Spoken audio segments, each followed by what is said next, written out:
दोस्तों, जैसा कि हम सब इस बात से अच्छी तरह से वाकिफ हैं कि इंसान ने शुरू से लेकर अब तक कई तहकीकात करता आ रहा है। कभी उसने ज़मीन के अंदर के ख़जानों को ढूंढ निकाला तो कभी वो ज़मीन से दूर चांद तक जा पहुंचा। और उसने सिर्फ यहाँ तक अपने आप को महदूद नहीं रखा, बल्कि उसने सोचा क्यों ना इससे आगे तलाश किया जाए। तो ढूंढने की इस जस्तजू में इंसान ने कई लातादाद राजों से पर्दा उठाया और उनमें से एक ऐसी तहकीक तक जा पहुंचा कि जिसमें उसने अपने रहने के लिए एक और जगह को तलाश करते हुए मरीख यानी मार्स जैसे सियारे को खोज निकाला। जी हाँ, मरीख वो वाहिद सियारा है जो कि इंसान के रहने के काबिल हो सकता है। आज मैं आपको मरीख के बारे में कुछ दिलचस्प हकाइक बताऊंगा।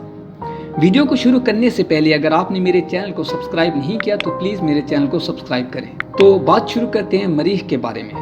मरीख हमारे निज़ाम शमसी में ज़मीन के करीब तरीन सियारों में से एक है।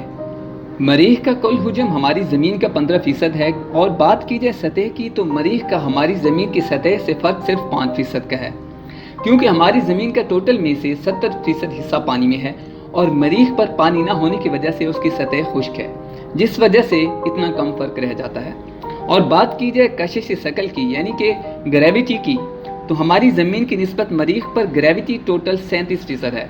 यानी कि अगर हम मरीख पर एक छलांग लगाएं तो ज़मीन की निस्बत मरीख पर यह छलांग 3 गुना बड़ी होगी। मरीख का नाम यूनान की पुरानी तहजीबों में उनके एक देवता का नाम था जिसको जंग का देवता भी कहा जाता था, जिसका नाम मार्स एरिस था। इस बिना पर मरीख का नाम मार्स रखा गया।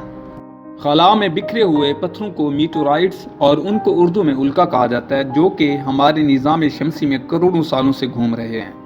इनमें से कुछ टुकड़े ज़मीन की सतह पर दरियाफ्त हुए, जिन पर तहकीक के बाद पता चला कि मरीख के कुछ टुकड़े ज़मीनी सतह पर आ गिरे थे, जिन पर की गई तहकीक से मरीख के बारे में बहुत कुछ जानने को मिला। 1960 से लेकर अब तक मरीख पर 39 मिशन भेजे जा चुके हैं, जिनमें से सिर्फ 16 मिशन ही कामयाब हुए। मरीख की सतह पर हमारे निज़ाम शमसी का दूसरा सबसे बड़ा आतिशफिशां पहाड़ मौजूद है, जिसकी लंबाई 21 किलोमीटर है। और बात की जाए चौड़ाई की तो जानकर आप हैरान होंगे कि उसकी चौड़ाई 600 किलोमीटर है।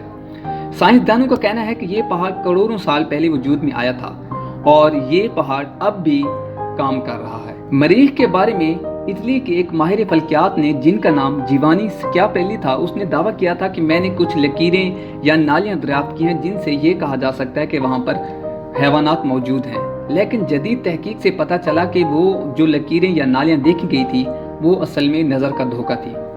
साइंसदानों का कहना है कि मरीख ही वो वाहिद सैयारा हो सकता है जिस पर इंसानी बका मुमकिन है। हो सकता है अगले 20 सालों में मरीख पर इंसानी कॉलोनी बनाई जा सके। इसी के साथ ही मेरी ये वीडियो अपने इख्तिताम को पहुंची। मैं उम्मीद करता हूँ मेरी ये छोटी सी कोशिश आपको पसंद आई होगी। मेरी इस वीडियो को लाइक करें और कमेंट करें और मेरे चैनल को सब्सक्राइब करना हरगिज़ ना भूलें। इसी के साथ ही अगली बार फिर मिलेंगे एक नई दिलचस्प वीडियो के साथ। तब तक के लिए अल्लाह हाफिज़।